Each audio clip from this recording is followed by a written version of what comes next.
بسم اللہ الرحمن الرحیم۔ السلام علیکم صلی اللہ علیہ وآلہ وسلم۔ ایک آدمی نے حاتم طائی سے پوچھا، اے حاتم، کیا سخاوت میں کوئی تجھ سے آگے بڑھا ہے؟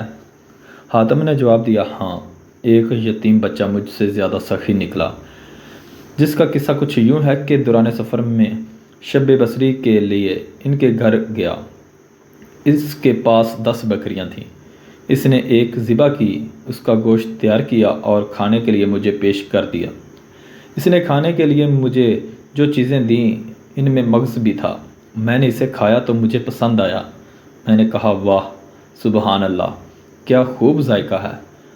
یتیم بچہ فوراً باہر نکل گیا اور ایک ایک کر کے تمام بکریاں میری لا علمی میں اس نے ذبح کر ڈالیں اور سب کے مغز مجھے پیش کیے۔ جب میں کوچ کرنے لگا تو کیا دیکھا کہ گھر کے ارد گرد ہر طرف خون ہی خون بکھرا پڑا ہے۔ میں نے اس سے کہا، آپ نے تمام بکریاں کیوں ذبح کی؟ اس نے کہا، واہ، سبحان اللہ، آپ کو میری کوئی چیز اچھی لگے اور میں اس پر بخل کروں، یہ عربوں کے لیے بدترین گالی ہے۔ حاتم سے پوچھا گیا، بدلے میں آپ نے اسے کیا دیا؟ تو انہوں نے کہا کہ 300 سرخ اونٹنیاں اور 500 بکریاں۔ ان سے کہا گیا، تو پھر آپ اس سے بڑے سخی ہوئے؟